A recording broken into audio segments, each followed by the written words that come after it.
Ladies and gentlemen, good day and welcome to the IDFC First Bank Q1 FY2025 earnings conference call hosted by ICICI Securities. As a reminder, all participant line will be in listen-only mode and there will be an opportunity for you to ask questions after the presentation concludes. Should you need assistance during the conference call, please signal an operator by pressing star, then 0 on your touchtone phone. Please note that this conference is being recorded. I now hand the conference over to Mr. Chintan Shah. Thank you, and over to you, sir. Thank you, Sejal. Good evening, everyone, and welcome to the Q1 FY2025 earnings conference call for IDFC First Bank. We have with us from the senior management, Mr. V. Vaidyanathan, Managing Director and CEO, along with the senior management team. So without further delay, I would now like to hand over the floor to the management. Thank you, and over to you, Vaidyanathan, sir. Hello, everyone. Good evening. This is Vaidyanathan here. Good evening, everyone. This is Sudhanshu Jain. I'm the CFO. Hi, this is Saptarshi Gopal, the head IR. So there's Saptarshi, Sudhanshu, and myself. First of all, thank you very much for joining us on a Saturday evening. We put out our results maybe a couple of hours ago. We hope you have had the opportunity of going through the presentation. We'd like to definitely talk about all the key items of this quarter, and certainly later in the conversation we'll come to cost-income ratio. We'll talk about credit cost, which has gone up this quarter, and I'm conscious of that. We'll go through that. But just since the sequence of this presentation, which we put out for you to review, let's just go through some numbers which we think are important, and then we'll definitely come to the points that are, which I'd imagine, more critical items. Now, the way we look at it is that for any bank, and certainly for our bank, raising deposits is the key capability that we need to have, because this is just raw material. And I'm very happy to say that our deposits momentum continues through this quarter. Just to run you past some numbers, now our deposit numbers are now touching about rupees 2 lakh crores, which we think is pretty much a landmark number for us, because we started with a pretty low base. And even last year itself, our deposit YOY has grown by 38%. Then when we look to the retail deposits, that's also coming very strong for us. Our retail deposits has grown from March 23 to from June 23 to June 24 has grown by 44%. And in fact, we got rather emboldened by this kind of deposit inflow that is coming to our bank, and that we actually reduced the interest rate just now on our retail deposits on the savings front. We reduced it to straight 3% for up to 5 lakh rupees. We just did this about maybe 8 or 10 days ago, and the benefit of which I guess we'll begin to see a little more in the coming quarters. And the deposits still coming for maybe multiple reasons, which we'll talk about that. We think one of the key reasons is customer service levels and the way we built the brand and the positioning and digital capabilities. But the thing is that it is coming so strong. The third thing is CASA. As you know, CASA is a hard-fought item in this market. Our CASA YOY has grown by 36%. We are now reaching some 97,000 crores. Fourth is a CASA ratio continues at around 46.6%. Just for context, I think last quarter it had been a little higher, maybe around 47. So that's about that. The fifth thing is in terms of retailization. Now 80% of our deposits are retail. It gives us a lot of peace of mind because retail customers get used to transaction ID, password, relationship managers, branch services, auto debit, there's standing instructions, mutual fund investing. So they get use a number of services, so it becomes very sticky. And I think this is one of the hardest things to build in business rather than building the wholesale deposits. So that's 80%. Now, fifth thing is that certainly in the last 5 years we've had success, as you'll agree, and we have repaid legacy borrowings and certificate of deposits of 65,000 crores since merger. So all such monies were maturing, and I'm happy to say that our bank has been able to raise retail deposits of this order of magnitude, that we could pay off and we could, settle all those, dues on the respective due dates, which is obviously expected of us. But the fact that we raised it is still a moment of happiness for our organization and our team members. And that is something, again, calls back to our ability to raise deposits. Now, the next thing is the credit deposit ratio. In the credit deposit ratio front, our incremental credit deposit ratio from June 23 to June 24 is just 72.1%. And this is one of the things that, as you know, is being talked about. Our credit deposit ratio is come now below 100%. Maybe by the end of the year we'll go to 92, 93%, and next year we'll go to the 80s. So this is coming really very strong for us. Now, on the lending side, I'm happy to say that our portfolio continues to be highly diversified. We have close to about 25 business lines, and we have a issue in the joint liability book. We called it out in the last quarter also, but now later in the conversation I'll bring out more specific numbers for you. But barring that, let me say that all the rest of the businesses are behaving well and roughly in line with what we discussed last time or last quarter. Now, one key thing that may have kind of in all the may have missed your attention, but I like to point it out to you because it's a very key capability our bank has built, and all our shareholders will be happy to note, is that we had close to about 3,500 crores of RIDF investments. I am really happy to say that since we're meeting up PSL requirements now, it's wound down. It's come down to close to about 840 crores. And more importantly, we were buying PSL certificates to meet our private sector needs, for the last 3 or 4 years. I'm happy to say that last year we broke, we turned the corner. We are now developing our own private sector, in the sense we are generating our own organic PSL, which is a key capability build. And in fact, last year we actually posted a small profit because we sold PSL certificates. Now, I'd like to, quickly come to the collection percentages and how the asset quality is behaving. Now, on the asset quality front, there are two things. One is the core business. In fact, in our investor presentation, we have actually given a step-by-step process about how we are underwriting loans. The first step after giving a loan is basically what we see as what we call the first EMI returns. The first EMI returns is basically an indicator of how good a loan you booked last month. Basically, if you book a loan, say 100 loans last month, this month is the first checks going into clearing or standing instruction or ENASH, and we see how many of them are returning. So on this front, earlier we were getting about 7% were returning, and now only 5% are returning. So that is, down 30%. So that is a clear indicator that incremental booking of the bank over the last many years is obviously better than the past. The collection percentage continues at around 99.5%. I'm meaning excluding joint liability group business. We'll talk about JLG in a moment. So it continues at 99.5%. In April of 24, we saw collection dip to 99.3%. That's, it came down, but it's back to 99.5% in May and June. There is a impact of the 99.3 because to that extent slightly it affects the SMA. But these are, let me say, these are just events that even out over time. Now, on the joint liability group, while we are saying that we are collecting 99.5%, and frankly, just for definition, I want to share with you that these numbers are excluding prepayment collections, and that's excluding prepayment, excluding arrears, etc. It's still coming at 99.5. That's not the issue. In joint liability group, we saw this number come down from 99.7, which is the number we were used to in the past. It's come down to 99.2. So this time, we would imagine that many of you would be concerned that, look, why did we have to do so much provisions this quarter? Even sequentially it's gone up, but certainly YOY it's gone up. So what we have done is that we have in page 29 and 30, we have specifically called out two very, very important slides. We have, for the first time, publicly put out a proper vintage chart of the loan bookings that we are doing right now.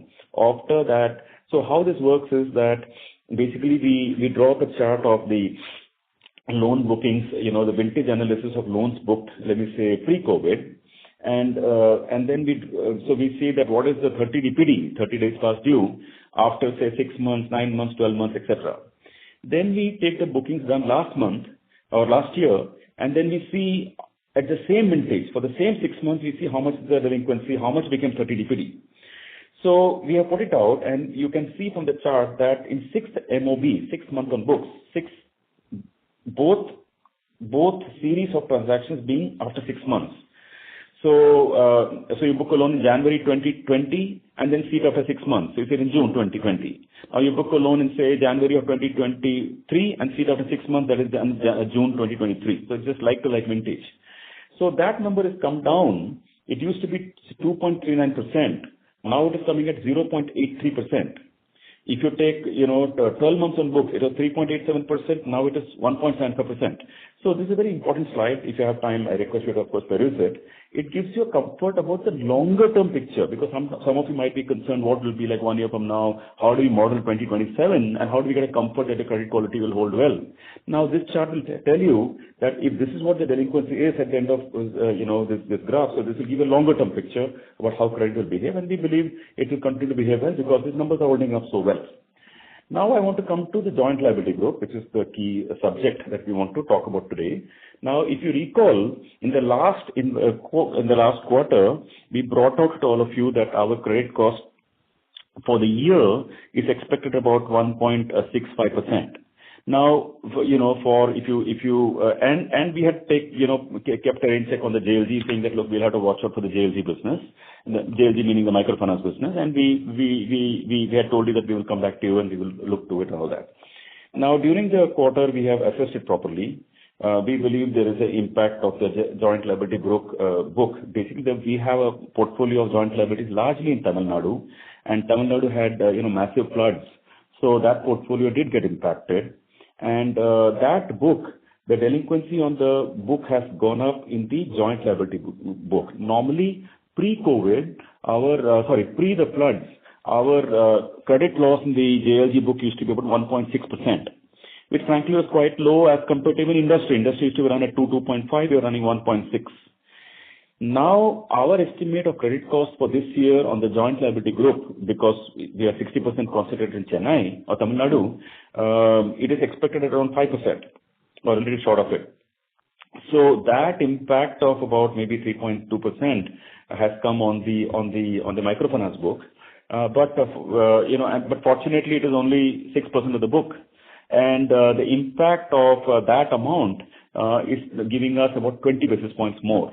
So we'd imagine that about 1.85, including the impact of the JLG book, is what we are expecting, but it will be more front-loaded for Q1 and Q2 because of the reason I talked about. So this is the only thing I'd like to point out: the floods really are a one-off episode. It comes, it goes, and the impact. Fortunately, the JLG book is only 1 or 2 years in life. So in a quarter, 2 quarters, this will go away through the books. But we want to just point out to you so that you don't feel that the whole book has a problem. It's the joint liability growth, and we pointed out to you. The rest is, behaving as 1.65 as we guided earlier. Now I want to further tell you that how we're going to deal with this, because of course one thing is to take it through the P&L over this quarter, next quarter, but the issue is more about how do we deal with it in future. What we've done is that since January of this year, we've been insuring our joint liability loans. So we pay up our premium for about 1% to CGFMU, and then therefore, if any situation were to come in the future, the book will stand insured. Now, coming to also we've kind of tapered this book. Book is about 12,700 crores, which is kind of flat over March of 2024.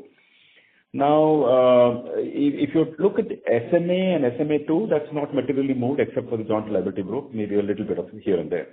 Now, let me just sum it up, therefore, by saying on the asset quality that we had a bit of a issue on this microfinance book, which we called out. Not calling out more specifically now, but last quarter also we called out, and we will like any other episodic event, like COVID is an episode. COVID went, but portfolios are normalized, like that. This too will normalize. Now, but it's not affected the fundamentals of the business, which we'll talk in a moment in terms of cost and cost income ratios. Now, I'd like to move quickly to the cost to income ratio at the bank. Now, on the income front, let me tell you that the income is holding up quite strong. Fee income is really very diversified, coming out quite well. Now, the issue that many of you would like to know on the cost-to-income ratio is to say that how does this 72.9% credit cost-income ratio which we had last year, how does this trend for the future? Now, first to tell you that the bank has done massive digitization in all our businesses, and that is really helping us reduce cost-income ratio. To give you an idea, on the deposit front, we are now, and I'll tell you how it helps. For example, we are now getting 212 crores per branch is our balances. On an incremental basis, we are getting close to about 55 to 60 crores per branch per year. This is obviously not fully generated by the branch. Our digital capabilities are helping us and therefore helping us in our overall equation. So same logic holds for loans and all that. But let me come back to the cost income more specifically. So our cost to income ratio, the key picture we want to give is, because we had given a picture for 2029 and then we said that we expect the ROA to start becoming quite respectable, probably meeting industry, the best of the industry, or probably beating the industry norms. But we did get a sense that okay folks, but still an interim picture of 2027 could help rather than why wait till 2029 looks like far away. So what we've done is we have tried to estimate how our cost to income ratio will play out for 2027. And that is what we'd like to present to you. Now, I'd like to take you some numbers so that you can, understand them better. Let me take the assets business, which is both the wholesale assets and retail assets, all put together. Now, there, our cost income ratio in FY 2022 was 60%. Now, last year, that is FY24, it is 53.2%. We believe this will comfortably come below 50 between now with 2024, 25, 26, 27. We're talking of 3 years. Frankly, a percent a year is comfortably doable in this space just because it's scale. So I don't expand too much on it. Maybe if you have Q&A on that, I will take it there. Our next, so basically on the core franchise of lending, we are doing pretty well at a 50% cost income ratio. Life will be good. Now let's talk about retail liabilities. On the retail liabilities, we've discussed before, branches, ATMs, all that. I don't want to expand on that. But I can say that because we're a new bank, our cost income ratio is high. It's running 193%. Now, it is 193%. It has come down from 226% in 2022. Now, we have, over the next 3 years, something very important is going to play out in our respective lives.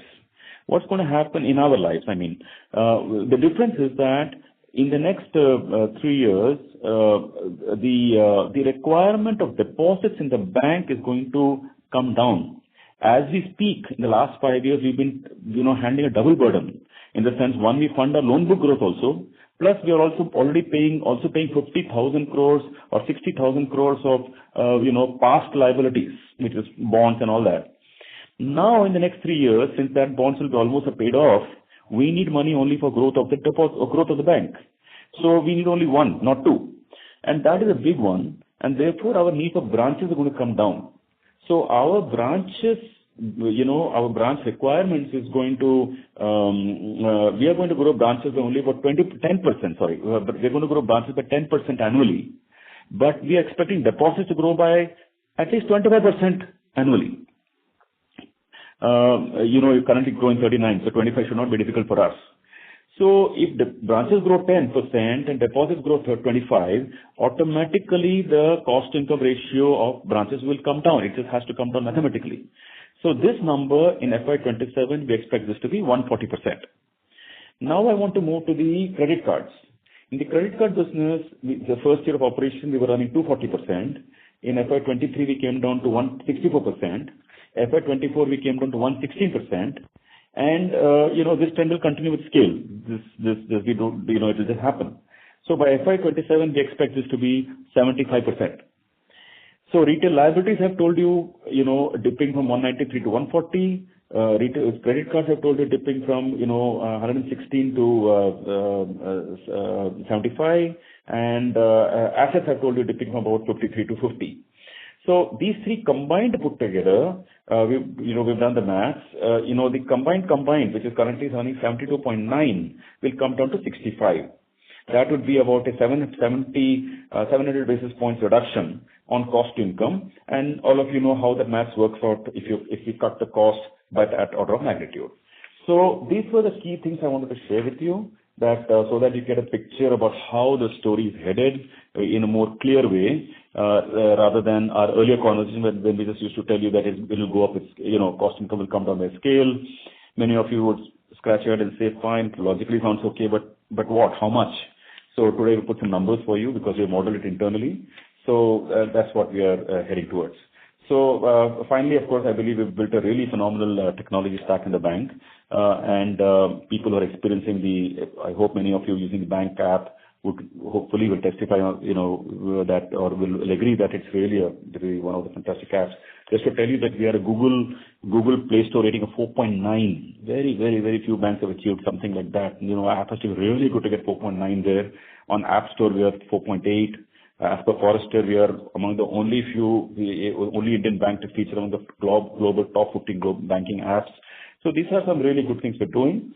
But at the end of the day, these matter because the customer experience matters, and that's where we get deposits and loans and all that.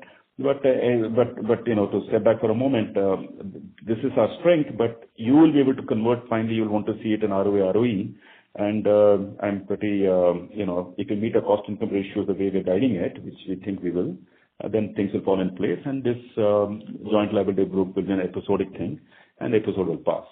So that's my quick comment to just open the discussion. You know what? After mine, Sudhanshu had some key points to make. We'll request him to keep it quick so that you have time for Q&A.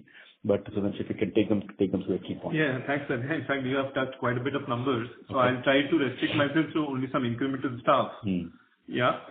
So one of the numbers which I want to call out was that the CASA ratio was quite healthy. In fact, the average CASA deposits have also increased by 34% on a YOY basis. The average CASA ratio for the quarter was around 45%. So we continue to see a good traction on this front. Even on term deposits, we all know rates have a factor to play in there. Retail term deposits have grown at 54% on a YOY basis. Our branch count now stands at 955 branches. We have added about 11 branches during the current quarter, and maybe we'll add few more in the year to pass by. Another good point to note is that our high-cost legacy borrowings have now come down to about rupees 10,000 crores. About 50% of this will further run off in the balance year, and so at the end of the year we'll be left with just sub 5,000 crores on this front, which will definitely help us to look for lower deposits and other benefits that will kick in, which they already touched upon. The credit to deposit ratio is quite good for the quarter. In fact, the incremental was only 68% for the quarter if we exclude one short-term deposit outflow which we had called out from a government account during Q4. So that is coming quite healthy. On stock, the credit to deposit ratio is now down to 98.1%. In this aspect, the cost of funds, if I have to touch upon, that increased marginally by 4 basis points to 6.47%, and the deposit cost was higher by about 11 basis points to 6.38%. The increase in deposit cost was primarily due to the repricing impact on FD. Moving quickly on to assets, you would have noted that the growth on a YOY basis was 22.0%. And on a sequential basis, it was 4.2%. We have given a detailed breakup product-wise in slide 84 of the investor presentation. On the non-infra corporate book, that also increased by 14% on a YOY basis, and the infrastructure book is now down to 1.3% of the total funded assets. By the end of the year, we expect this to come more around 1%. Talking of credit card very quickly, we have now issued more than 2.7 million cards. The book size is about rupees 6,000 crores, and the gross spend on credit card has increased by about 49% on a YOY basis. Very quickly, moving on to asset quality. The gross NPA stood at 1.9% at June, and net NPA is down to about 0.59%. It's broadly stable if we compare it to the previous quarter. In fact, if we exclude the infrastructure book, the GNPA would be more around 1.6%, and net NPA will be more around 0.43% at bank level. We have increased the PCR by about 60 basis points during the current quarter, and it now stands at 69.38%. Again, here, if we exclude the infrastructure book, the PCR would stand increased to 73.5%. The GNPA in the retail, rural, and MSME segment put together saw a slight increase during the current quarter, and it was at 1.46%, but the net NPA here is only at 0.46%. Moving on, the standard restructured book that continues to come down. That has come down from 0.31% in last quarter to now 0.26% of funded assets. It has to be noted that around 95% of the restructured book is secured in nature, and we hold around 20% provision on the same. Vaidya has already talked about SMA numbers, so I'll skip that, but the increase during the quarter was largely led by JLG. Gross slippage for the quarter was rupees 1657 crores, and net slippages were rupees 1132 crores. We saw some moderation in recoveries and upgrades during the quarter, and that number stands at rupees 526 crores in Q1 vis-a-vis 623 crores in Q4 FY24. Moving quickly to profitability, NI saw a strong growth. It grew by 25% on a YOY basis. The net interest margin for the quarter was at 6.22%. On a sequential basis, NIM was lower by 11 basis points, but as we had mentioned in the presentation that a primary part of this reduction was because we were carrying slightly higher investment book in the form of T-bills, which had an impact of about 8 basis points. The rest of the impact was due to slight increase in cost of funds, as I had mentioned earlier. Fee and other income for the quarter increased by 9% on a YOY basis and 19% on a YOY basis, and the growth was largely led by retail, which grew by 21% on a YOY basis. The trading gain for the quarter was around 24 crores. Operating expenses increased by 21% on a YOY basis, and it was in fact flat on a sequential basis. As a result, the cost to income has come down to 70.45% for Q1 from 73.15% in the previous quarter. Core operating profit as a result also increased by 30% on a YOY basis to rupees 1858 crores for the quarter. As you would have noted, provisions came in slightly higher at 994 crores for the quarter and were higher by 38% on a sequential basis. This was largely led because of normalization and some uptick which we saw in the JLG portfolio.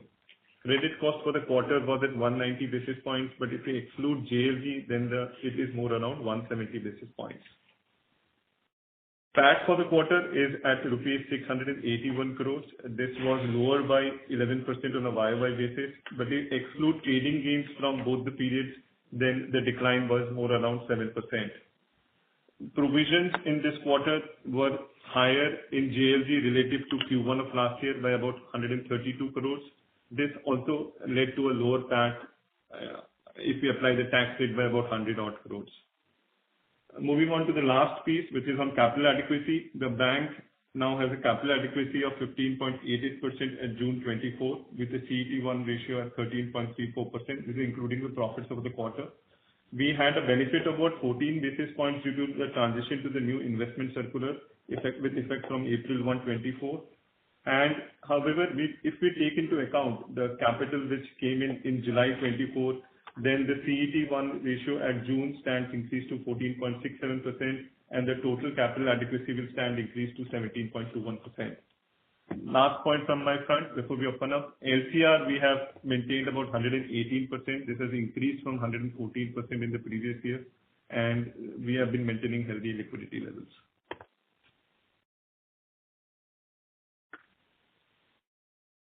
Thank you very much. We will now begin the question and answer session. Anyone who wishes to ask a question may press star and 1 on their touchtone telephone. If you wish to remove yourself from the question queue, you may press star and 2. participants are requested to use handsets while asking a question. Ladies and gentlemen, we will wait for a moment while the question queue assembles. The first question is from the line of Pritesh Bum from DAM Capital Advisors. Please go ahead. Hi, sir. Good evening. Sir, two questions. One is that the industry has seen a bit of NPAs in the unsecured piece, and we are one of the significant players.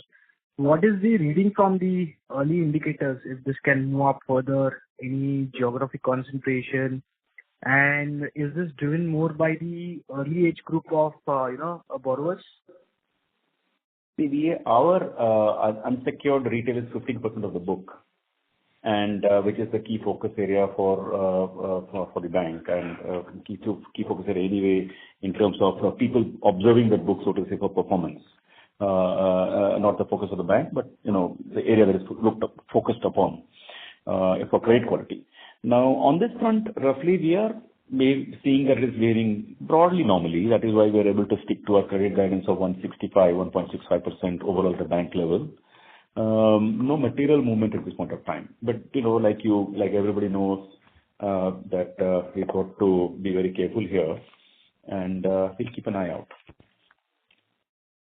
But sir, any age group which is driving for the industry, because a lot of millennials and everybody is raising money from or borrowing money from even the fintech lenders. So anything there we can call out?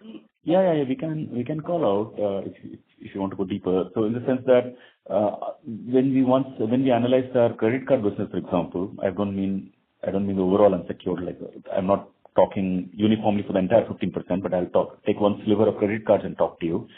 So on that, we find that people in the age group of the 40 to 50 to 60 are the best performers of credit. The 40 to 50 are maybe the 30 to 50 are the 30 to 40, 50 are the next best. And the people who are the youngest borrowers, the 20 to 30, their delinquency is relatively higher. So we do see a definitive in age pattern, but I think it's not news in that sense. People always know that youth are a little less responsible. So that's one. And the other thing is that on the comment on fintech that you talked about, we also experienced that in the buy now pay later business. We did find that our delinquency, especially the 1 month kind of loans that we were doing, we were one of the early players in that game when we were tying up with e-com companies and doing buy now pay later businesses, where somebody could come to a e-com, set up a preset line, and they could draw and they could pay 1 month later.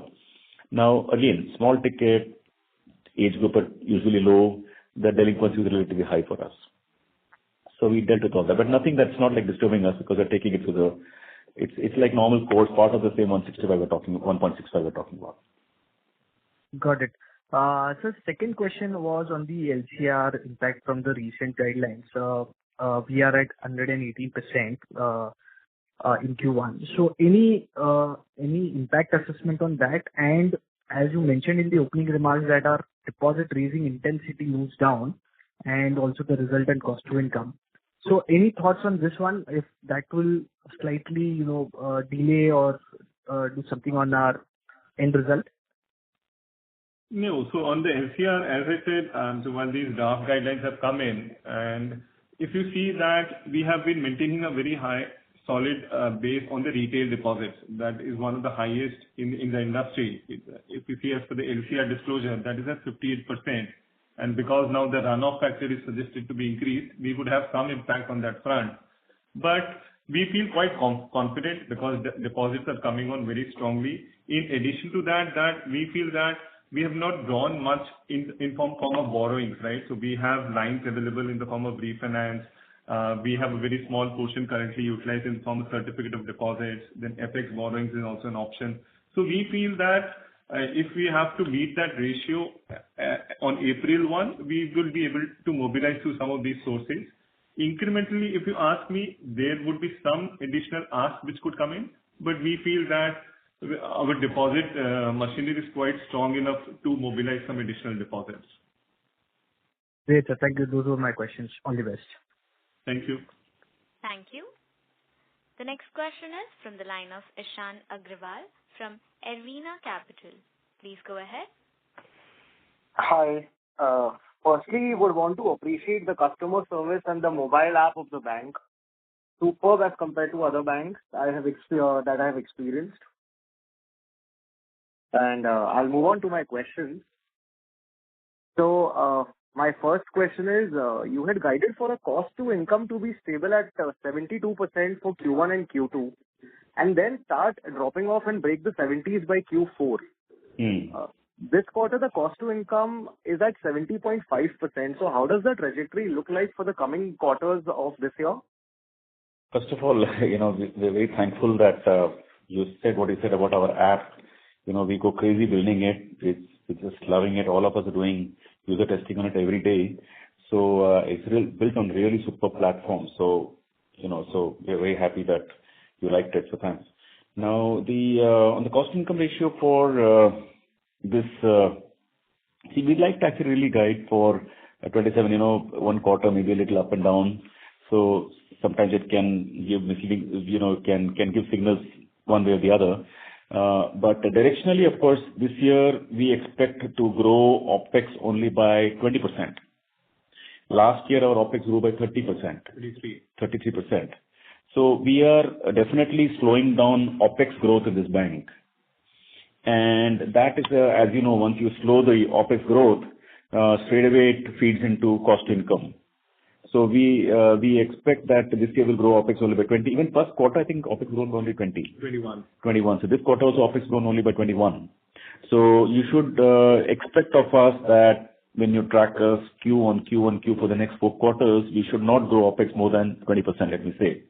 Income, of course, should grow by maybe 23% or so. 23-24%. So automatically, the jaw opens. So that's what you should expect from us. And therefore, it should reduction. But more importantly, the picture that we've given for 27, where we have done our work, done our modeling, that should give you better glide path. Okay. So moving on to my next question, Ishan, just before you continue, just one quick feedback from you. It will help us. This picture that we gave about how the credit card cost income ratio and retail liabilities and assets will come, how they will come together into the overall bank.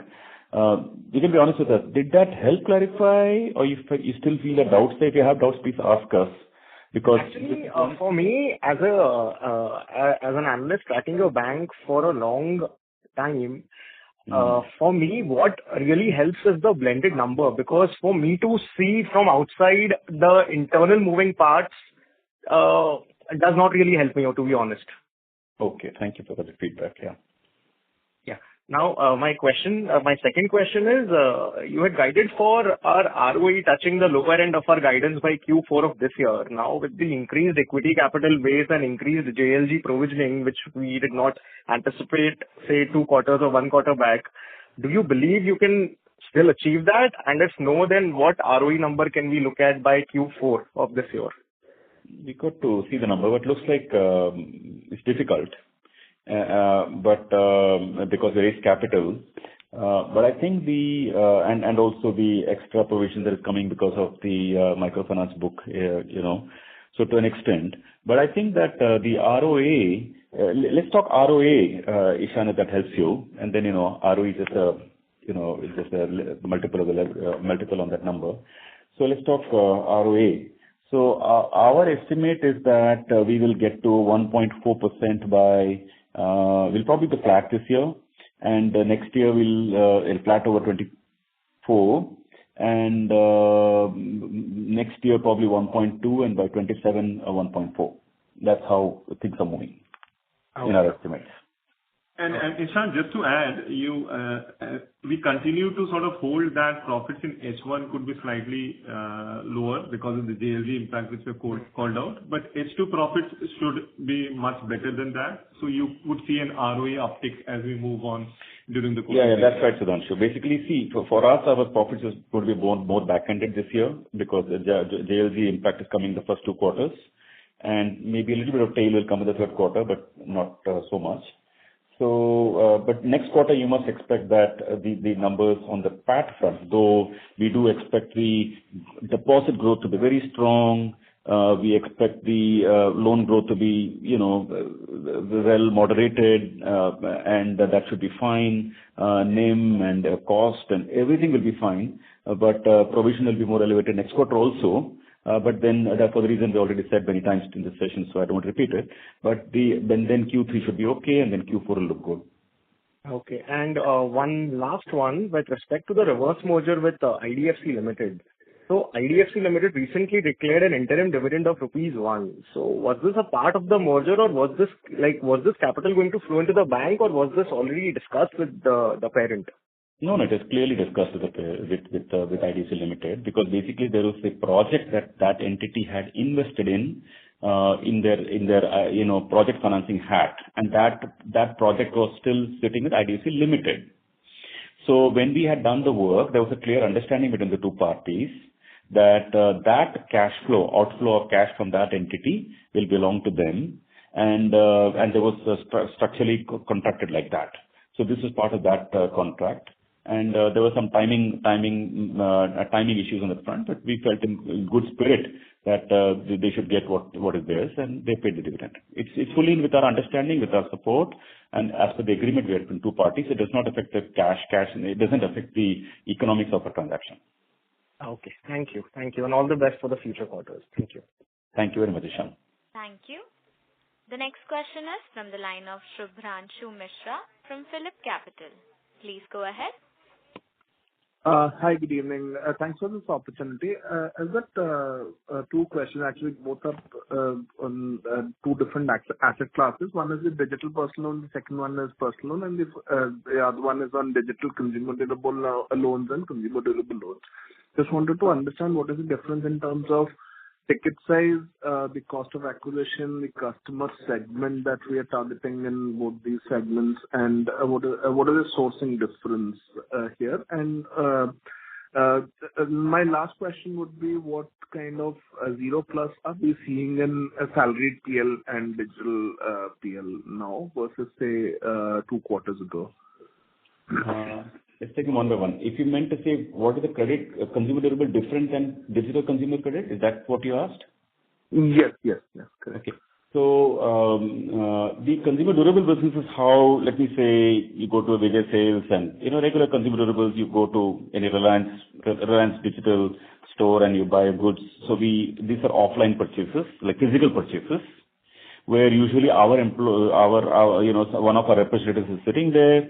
They are engaging with the customers and they're onboarding customers. So they're providing them instant credit on the spot to customers.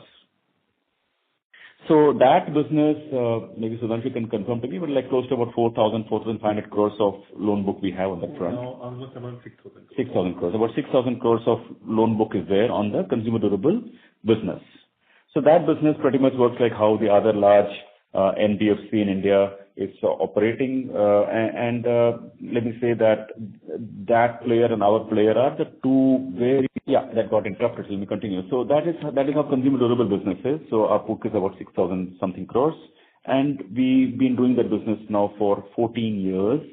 We are, let me say, number 2 player in the country after the number 1, and got really fantastic capabilities at the store point. It's a very, very difficult business to do because of the economies of scale. Ticket size is small, tenor is small, and just a difficult business to do. But we are happy we did that and we learned that business. It takes a long time.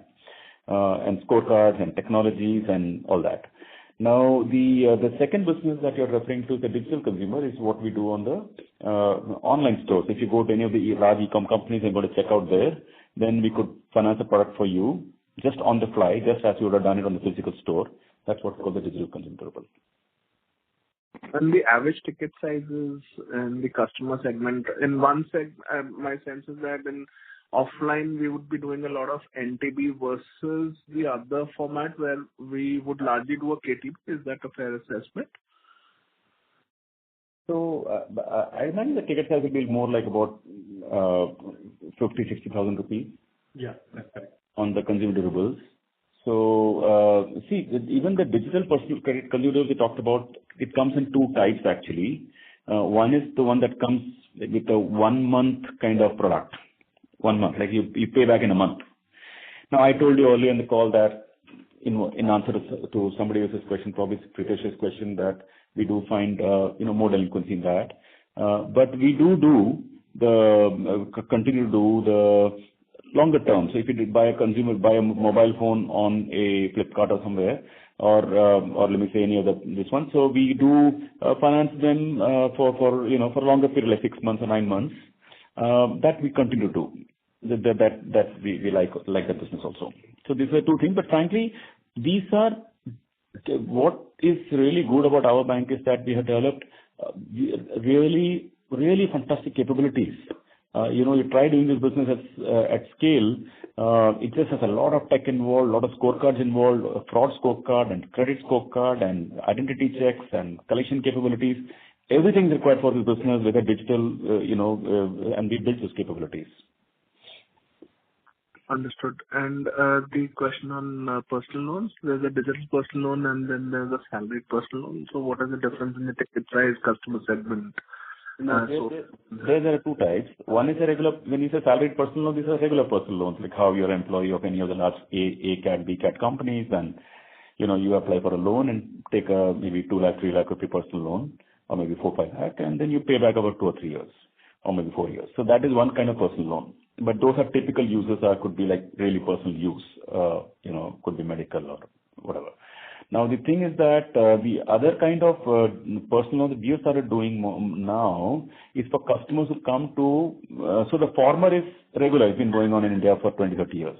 The second one, which I'm going to describe now to more specific question from you, is that if you are an existing savings account customer of our bank, and then we saw your, that we are consistently seeing that your salary credit is coming to our account at say maybe 2 lakhs or 1 lakh per month, and we're continuously credits in your account. And then we see that you're constantly meeting, say, 2 lakhs or 3 lakhs in your bank balance, in your bank. Let me make it up. So then what we do is that we assess that flow of cash, and then we set up a limit for you. So then you can come to our app, and you can draw that money literally in a few seconds. So we set up a limit for you. What we do is we set up a limit of say 2 lakh rupees. You can come in tomorrow, draw 30,000 rupees out of that limit and start paying EMI only of 30,000, and we allow anytime prepayment. And best part is we don't charge for prepayment fees at all. So we just close it any day you want, anytime, no prepayment fee.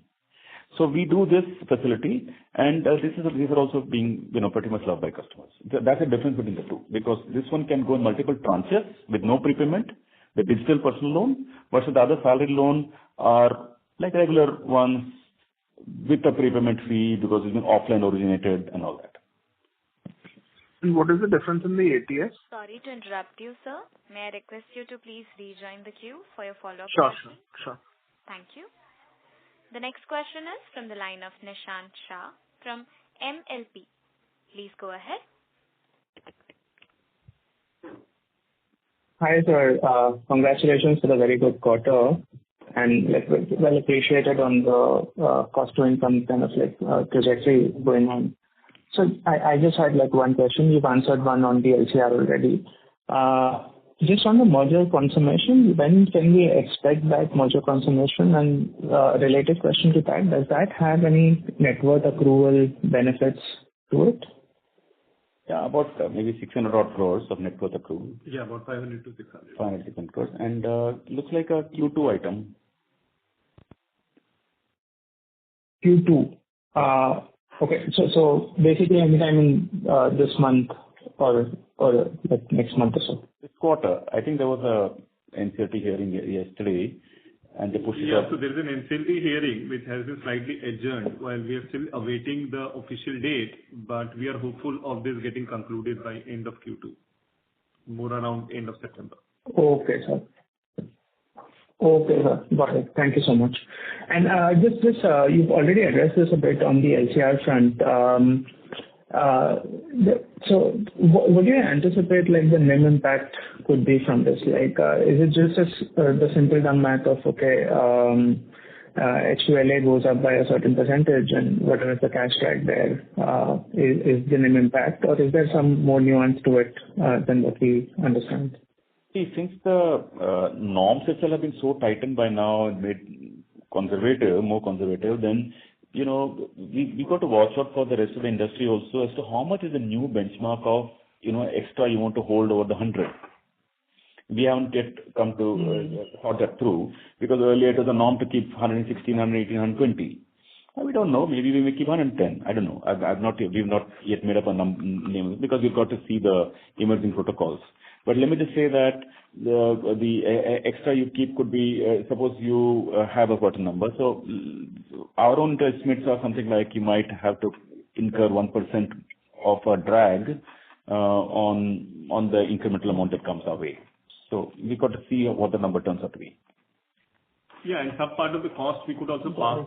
So we'll see in terms of how the industry also reacts to it. So when they are saying 1%, it could be more around 75 to 1 in that zone. So we don't see a major impact out of this, but we feel that we need to see how this pans out. But let's simulate it for a moment so that you get some clarity. Let us say that, it's like 10,000 crores. And then you say that, look, if it's say 80 basis points, let's call it 80 crores. I'm just giving you some picture, so don't take this as like a final word from me, but I'm giving you some color so that you can get a sense of what numbers are thinking in our mind. Got it, sir. All right. Thank you so much for the time. Thank you. That's it from me. Thank you. The next question is from the line of Nitin Agrawal from Motilal Oswal Financial Services. Please go ahead. Yeah, hi. Thanks for the opportunity. Hi, sir. I have 3 questions, and before that, firstly, thanks for the additional disclosures and the FY27 projections on cost-income ratio.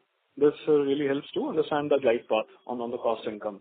Thank you. And so first question is on the bulk. If I see the bulk of the improvement in cost income is likely to come in from the retail liabilities, because on assets we are broadly there at 53, and on cards it's a very small part of the total business. So now that as we work with large banks also, and they would have a sense about how the industry data moves on this. So if you can talk about how the cost income ratio will be for bigger banks and how this generally evolves as such, because IDFC Bank, if I look at, is like in the 5th or 6th year of its operations post-merger. So how does it really evolve over the longer period? How do you see that? No, thanks for that, first of all, Nathan. See, the thing is that just see that our retail deposits in December of 2018 was 10,000 crores. Okay.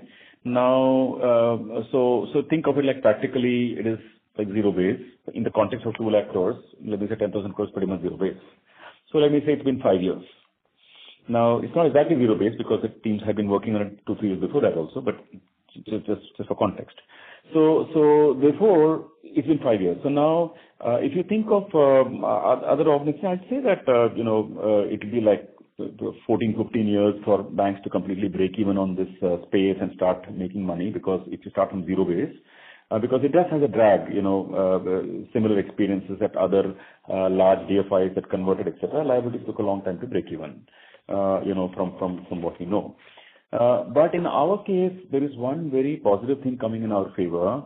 Because of the new winds of change of digital technologies that have come, and something that we have really gotten a grip of, and we are, I hope if you check out informally in the market, they'll probably tell you that we are one of the best banks in terms of digital capabilities. So because of the digital capabilities used by us, and the brand we built, and the image the bank enjoys, etc., we are getting our deposits quicker than anybody would have anticipated. Therefore, that period when this negative drag will zero out may not be that long, like 5 more years in our estimate. So in 5 more years it will drag out, and by the 5th year from today it will be zero, and in our estimates. And by 6th year, it should start making money. And that's our estimate. Maybe a 6th year kind of break even, think of like a year here or there.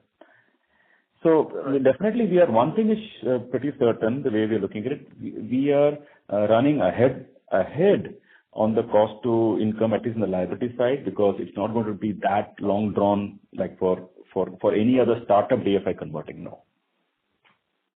Okay. And the reason also, sorry to just add one extra point to that, the reason is also easy to see. I bet, Nathan, even you would not have imagined that this bank is going to raise 2 lakh crores in 5 years. Did you imagine? I don't think so. Nobody imagined. So that amount of, so imagine in the next 5 years, we think there'll be 6 lakh crores. So the book is going to grow by 4 lakh crores, but we're going to add only maybe 500 crores, 500 branches more, right? So maybe 500, 600 in that order of magnitude. So think of the efficiency of the incremental model coming up. Right. Got it. And so second question is like, have we taken some portfolio actions and tightened underwriting in our retail business other than JLG? Because we are guiding for unchanged credit cost and all the impact on the guidance is arising because of the JLG. While most banks and other large NBFCs also are reporting an increase in credit cost already. So what is really driving that stability in the rest of the retail business? So Nitin, we have been watching the portfolio on a continuous basis. In fact, we have also taken a lot of policy interventions. Of course, we all know that if you take some intervention in a particular quarter, it takes a bit of time for it to play out. So we have been watching this. We have been also picking cues that things have been normalizing. So we are constantly monitoring the portfolio. We gave an example of a vintage analysis for one particular product. So this is something which we do and assess on a continuous basis for all the products, right? Including check bounce, including collection efficiency, how things are moving, as I said, on a vintage basis. So a lot of interventions we have taken in few other products, and we feel, hence we are guiding that credit cost could start normalizing more so in H2. Okay. So this intervention could be more around leverage related, could be that we reduce our disbursements in the bottom of the pie. So there could be many factors which we sort of look into and take into account. So I'll give you some examples if you're looking at.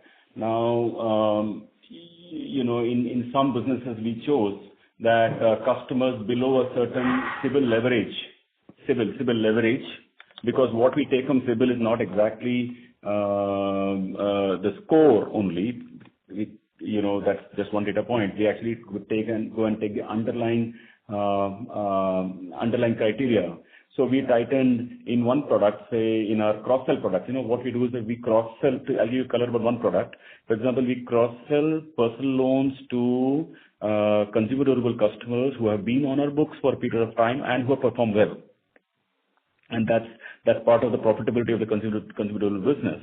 Now, in that business, some months ago we tightened the CIBIL leverage, how much leverage the customer could have.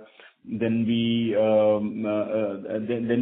cut the lower end of the deciles. For example, if the cutoff was say X, we tightened it to cut 10% of the lowest end of the customer base. Then we do stuff like that. Basically, we've identified those kind of business and taken some actions. For example, in another business, we cut out certain PIN codes. In some other business, we took out, we figured out some phone locking model where customers are, there was some fintech that was giving us a capability of locking a phone if a customer doesn't perform and with the customer's permission. So that we introduced, and that we think is a nice control. In another business, it's in some cities, some smaller cities, we cut out below a certain cutoff. For certain dealerships, we cut out the volumes. So that kind of work we do keep doing all the time. And it also said that BNPL also as a product, we were seeing slightly higher delinquency there. So that also as a product we have shut down. So we are not disbursing there on that product. Right. Got that. And so lastly, just one housekeeping data also, like if you can share the NPA recovery and upgrade and write-off data also. Thank you, sir. May I request you to please rejoin the queue for your follow-up question? Okay, sure. I'll join back. Thank you.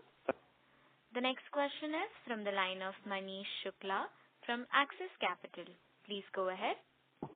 Good evening, and thank you for the opportunity. If I were to look at the vintage analysis slide, there's graph A and graph B. Of your outstanding book, what proportion would be graph A and what proportion would be graph B? Let me say this graph B. SME is about 150,000 crores. No, it's a very good question. No, it's a very, very, very good question. So, the graph A would have become much lesser by now because graph A pertained to pre-COVID booking, and that was basically a 18-19 slide. So 18-19, frankly, the book would have been, the book itself at that point of time used to be, I'd say about maybe 35,000 crores. So, or 40,000 crores. It would have gone up by now. So it's largely the new book. Okay, perfect. Thanks. Moving to the SMS slide. It would largely be the graph 2. Understood. Yeah. Because graph 2, just to be technically correct with you, and so that we're all talking of the same sheet, graph 2 represents the booking done between April 1, 2022 to 31st March 2024. Okay, very clear. Yeah, thanks. Moving to the SMA slide number 32. Overall SMA has gone up by 16 bits, and considering that JLG is only 6%, it has contributed only 3 bits to this increase. Balance 13 bits has come from rest of the portfolio. Not 13. Clearly, there is stress beyond JLG as well, right? No. First of all, it's not only 3 beeps. I think a little more than that. But let me just say that, of course, it is. No, that's straight math, right? 85 going to 1.01 and it's 6% of the book. We'll come to that, of course. So we want to tell you that basically the core book is about 0.91%, right? Or 0.95. 0.95. So just to get your math right, so you can do the math offline, but we're telling you the numbers.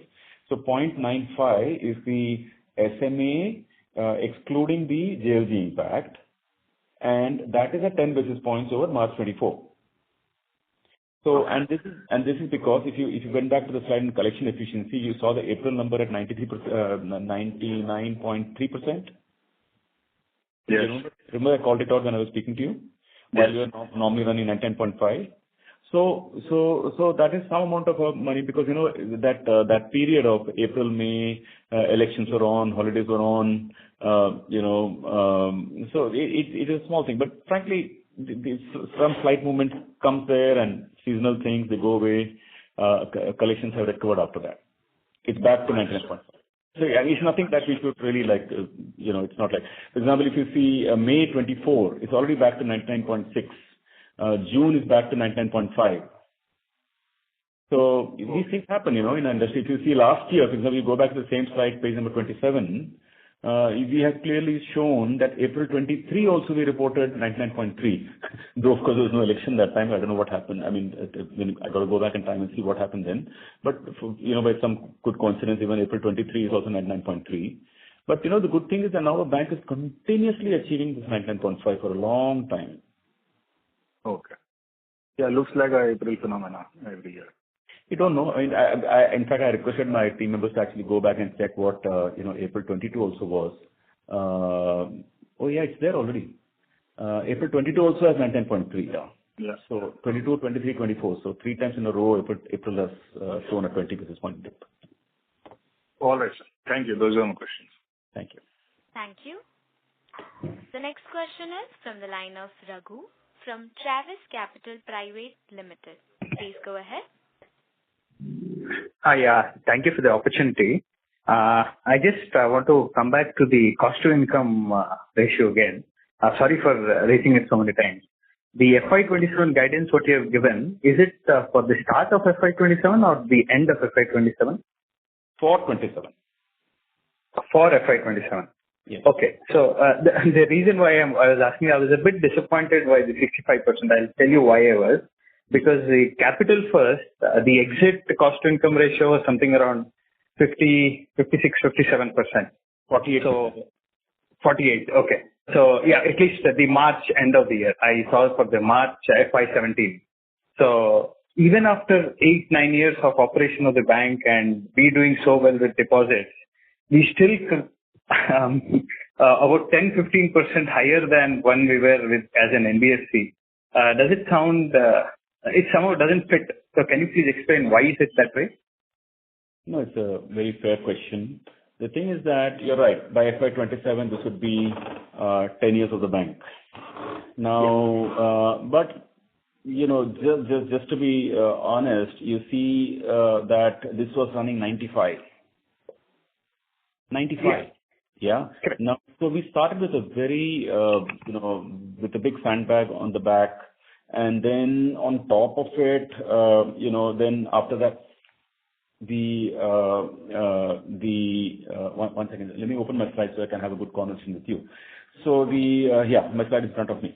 Now back to you. So therefore, when we look at that number, it started with that sort of a situation of having a high cost income ratio. So it rapidly came down. By the way, to move from 95 to 72 in 5 years is really not a joke. I can tell you that it's been very, very, very hard at our end to achieve this. I mean, you are not happy with the numbers even at 72. I understand that you're an investor and you would have other areas to invest, and therefore you have choices. But from our point of view, even 72 has been very hard because we were investing in branches, ATMs, people, technologies, tech stacks changed, everything changed. Now, therefore, and people, we have, the branches, etc. So the thing that, so it did come down. Now, therefore, when we look ahead, well, at 65, should you be unhappy or happy? Depends on how what your expectations are. Because even this movement of 700 basis points from 72 to 65, it is coming because there is very concrete action being taken on each of the three subcomponent businesses. Really, for a bank fundamentally is heavily more loaded. There is 30% of the book goes away earning nothing. And NBFC every penny earns. And it's a very big difference, by the way. CRR, SLR, this track, compliance costs, now even LCR. So it's just 30% of your money just doesn't earn anything at all. So I just imagine that probably one of the reasons. But still at 65, frankly, the pace at which it is, last year it did not drop. I concede that. But generally speaking, the pace at which it is moving down from 95 to 65, let me say, 30% drop in, if we achieve this by 2027, I'd say that from our point of view, it would be quite a movement. Thank you. The next question is from... So wait a minute, madam. Just one thing. Let me just confirm with him because I'm not sure he's aligned with me or not. So what would you think? Would you think, Raghu, it's a fair comment, or the reason I gave you 30% of the money in a bank doesn't earn anything at all? Maybe that's the reason, or... I mean, would you agree with that, or you disagree with that? So the line for the current participant got disconnected. Oh, okay, got it. Yeah, let's move it. Let's move on to the next participant. The next question is from the line of MB Mahesh from Kotak Securities. Please go ahead. Hey, hi. I just had this question on slide 27. Historically, you kind of indicated that it's a good reference point to understand what credit cost looks like.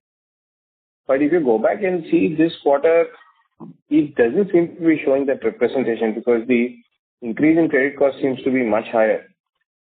And you also asked us to look at 23 and 22 data as a point of, as an example of the same. But if you go back into those quarters also, you don't see such kind of a credit cost increase. Just wanted to understand, does this chart actually give you a reference point of credit cost in the first place? Well, this is as you know, this is a current bucket, and by the time it moves to credit cost, it's 6 months after this chart. But it's a good indicator because end of the day, if you're collecting 99.5% of the current bucket, it is a really good indicator. Now, number two, the credit cost itself, as you know, Mahesh, and you're tracking financials, and you're really good at it. The thing that there is a normalization happening this year. What is normalization? So this will benefit everybody. Normalization meaning that, look, when the COVID is going on, there was a certain amount of charge-offs and provisions people took. Now, some part of the money kept collected, through 22, 23, 24. So that kind of reduced the amount of impact people were taking on the credit cost until last year. Now this year, that kind of the portfolio, whatever we had to recover is kind of recovered. So that normalization is happening. And of course, on top of it, the JLG happened. So, but normalization, frankly, I'm not very disturbed about because, Mahesh, I hope you'll also agree, 165 without JLG. Would you agree with me, Mahesh, that even if you think of the other large institution, which is also in very similar lines of business like ours, and it's almost very similar, and they're also talking of 185. So, that is fair. Isn't that a fair comment, Mahesh? That is fair. That is fair. So if they are running 185 and we are talking of 185 with the impact of JLG, and without JLG we're talking 165, would you not agree that it's really best-in-class performance, Mahesh? No, it is. I'm just trying to reconcile the way you're presenting the information to see whether this slide has any predictive power. That's it. Yeah, eventually it does, because end of the day this translates to, this is current bucket, but eventually it translates over to the bucket subsequently. Yeah. So just one question. This 720 crores going to, let's say 995 crores, the provisions and contingencies. You've kind of alluded to the fact that this quarter, recovery from previously written off assets was on the low side.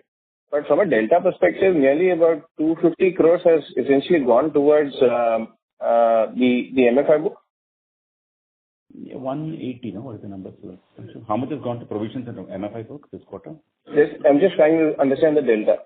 Yeah, we're telling the delta. Yeah, so provisions, you're saying for over the sequential quarter? No. He's saying for the provision. No, sequential quarter is better for me because that helps us to understand the numbers a little bit easier. No problem. No, on sequential quarter also we saw increase in JLG as well. While we have called out 130 crores is the impact over Q1 and this Q1. But in this quarter also we saw some bit of increase coming from JLG. As Vaidya alluded, the plant came in December, right? And there were additional impacts which came in because of heat wave and some of, I would say, seasonality, elections and so on. So we saw some effect on the collection efficiency overall, particularly in April and some bit of in May.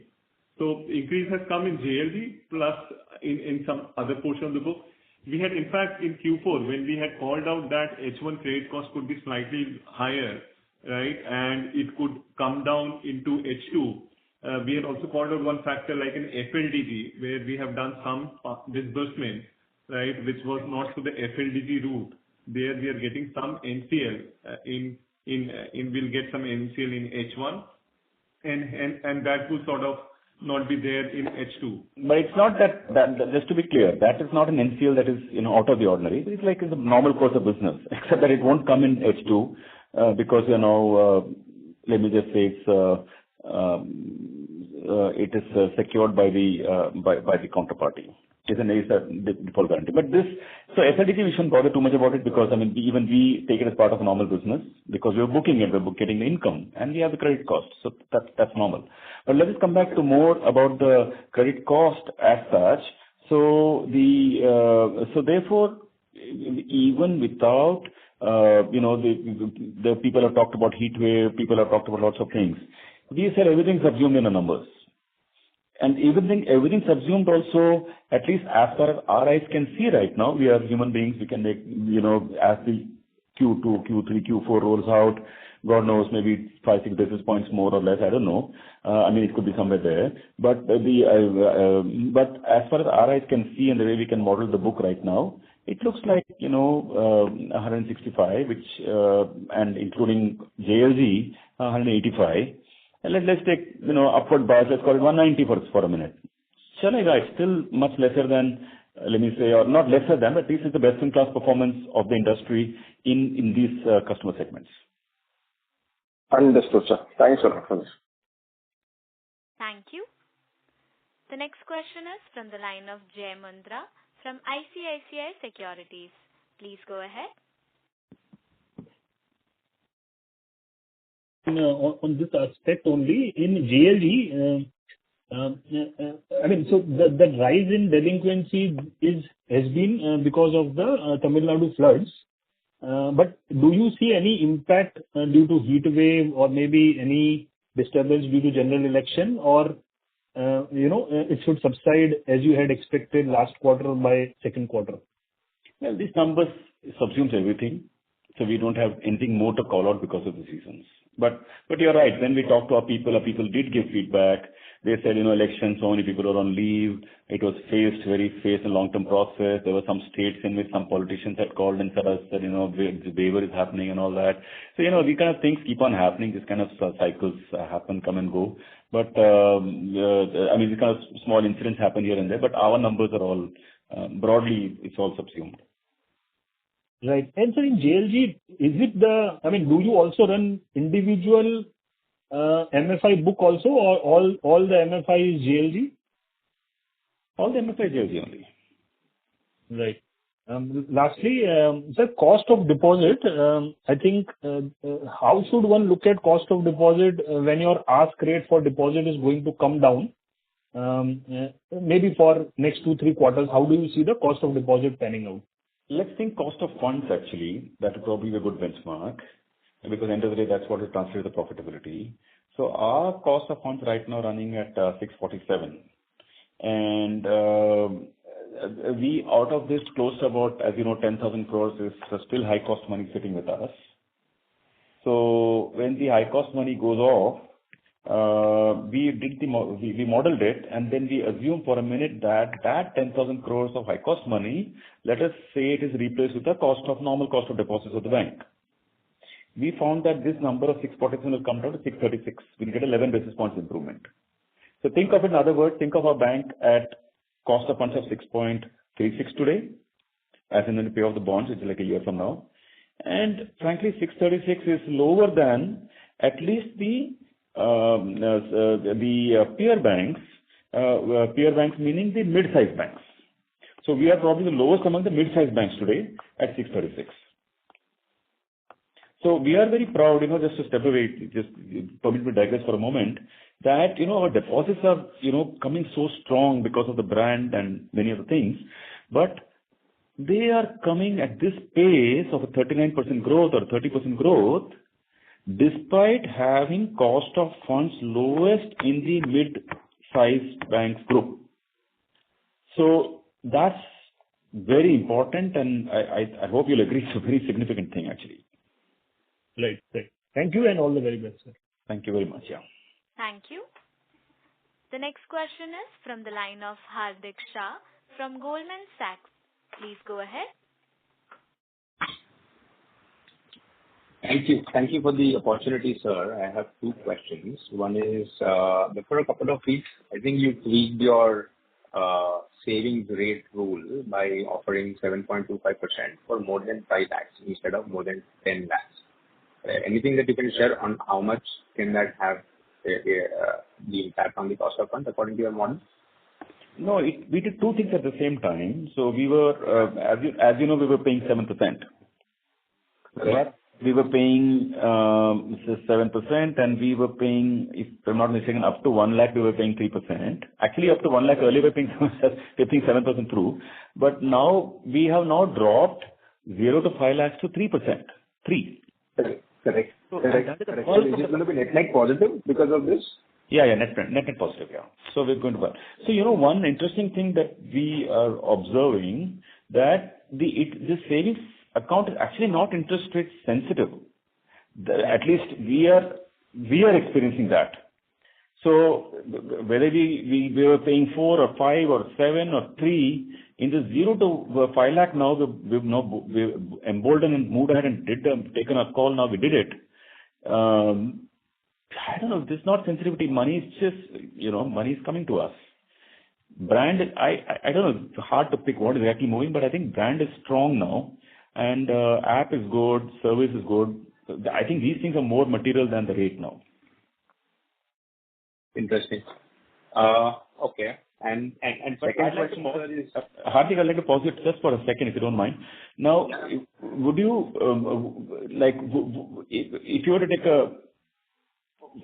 take a call now and say that, look, there are 2 years, 2 quarters from now, you're going to struggle, or would you say, no, you'll be fine? What would be your guess as an analyst? For having dropped the rate to 3% up to 5 lakhs, what's your guess? I mean, I don't know what your bucket movements are, to be honest. That's why the question. No. When we drop rates so sharply, would you say that it would be, we may find it difficult to raise deposits, or would you find that it'll be fine? As an outsider analyst, what would be your professional, opinion for us? Not really, right? Because still the rates are quite high, more than 5 lakhs, which is 7.25%. So as a customer, again, I would say that the depositors are still rate sensitive, the ones that we are holding. So when you actually drop the rates on the entire SAR to 6%, that is when we will be able to see the real impact. That's how I would view it. Got it. Thanks for that. Yeah. Okay. Your question? Yeah. And second question is on the SMA, sir. If you could share the SMA1, SMA2 numbers for consumer loans and credit cards, the way that you have shared for JLG. I don't think we have it ready offhand, explaining what the SMA for respective products are. But, overall numbers of, maybe Sudhanshu, you can ask the next question and I'll try to figure out if in the interim we can figure it out. No, this was the only question I had. No, I'm saying maybe Sudhanshu can, if you have the answer, you can fill in. Otherwise, I'll try to. Yeah, so we generally don't give out product-specific numbers, while for JLG we have called out for a reason, but we will give some of these numbers offline. No, can you give it offline? Can't give it offline, but the thing is that if you have it now, you give it, otherwise you don't give it. So I don't have it handy, so we can give you a hand. But hopefully in the next maybe 5-10 minutes, by the time any other question goes through, if we find it, we'll tell it to you. Okay, no worries. Thank you, sir. Thank you. Ladies and gentlemen, we will take that as the last question. I would now like to hand the conference over to Mr. Vaidyanathan, sir, for closing comments. Well, we discussed long enough, so I have no closing comments to make, except to say that thank you very much for being with us and through this discussion. It's a long one. And number two, if you can, if you can see how the bank has progressed, let me see, over the last few years, you can hopefully see this as an episodic thing. And once a couple of quarters go through, then even if you feel that the numbers are weaker this quarter, next quarter, weaker meaning in the P&L sense, we don't expect balance sheet numbers to be weak. Okay, even if you see it, I would say that don't be very disturbed because Q3 will come at us, Q4 will come, and then things will normalize, and life will be good after that. I mean, it will be good for the stage of the bank as it is today.